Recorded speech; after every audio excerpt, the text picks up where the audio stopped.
Iba talaga ang werpa ng aktres. Paulo, walang alibay at hindi kayang lokohin si Kimi.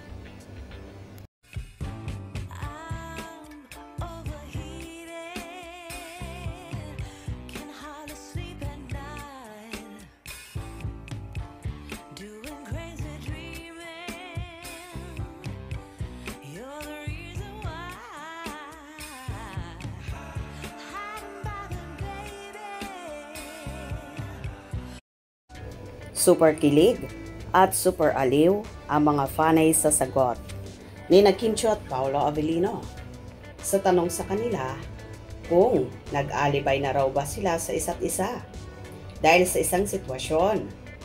Ano nga bang sitwasyon na yun? Na nagdahilan o na nag-alibay o nag-slide sinungalin sila sa isa't isa? Nag-alibay? Actually, mababaw lang naman ang ano namin ni Pao. Kasi, mahilig ako sa chichirya. Tapos, yung mga damit ko kasi dito, midrib, kita tiyan. Tapos, minsan, bine-breakfast ko ang chichirya. Ang babaw, no? Pero siya kasi, sabi niya sa akin, ang laki ng tiyan mo, kaka-chichirya mo yan eh. So, minsan, nag-crave ako ng chichirya. So, nag-alibay ako, sabi ko, hindi ako kumain ng chichirya. Pero may nakatabi sa akin na chichirya. Sabi niya, ano to? Ha? Huli. Ganun lang kasimple. As in, ganun lang. Na hindi yan sa akin pero sa akin talaga. Kasi merong crumbs sa cook ko. Ha ha ha ha. Natatawang kwento ni Kim. At saka pag late ka, ang daming mong alibay.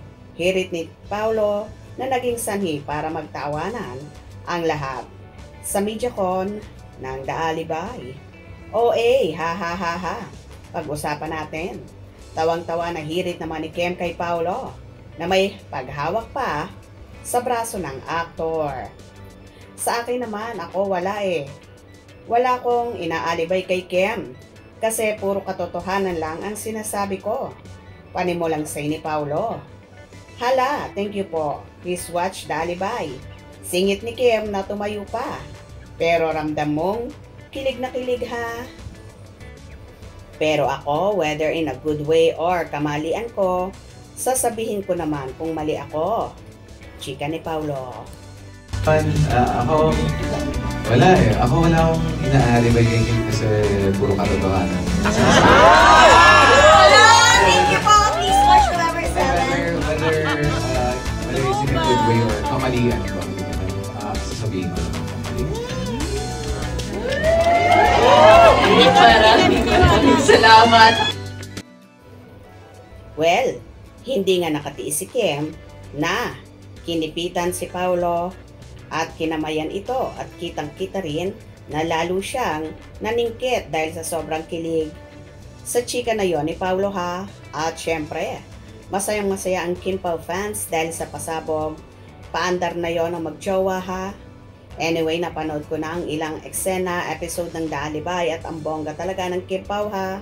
Ilang episode pa lang yon pero ramdam mo na agad ang matinding kaba dahil sa mababagsik na eksena nila. Samahan mo pa nga ng mga mahuhusay na artista tulad ni John Arcilla, Shasha Padilla, Rafael Rosel, Sam Milby, Sofia Andres at mangingilabot ka talaga. Bonggang-bongga. O diba? Kaloka talagang hindi kaya magsinungalin ni Paulo sa kanyang jowang si Kimi at pawang katotohanan lang ang sinasabi nito sa dalaga. Sana all talaga my boyfriend na ganito. Hope you enjoyed. Please subscribe for more info.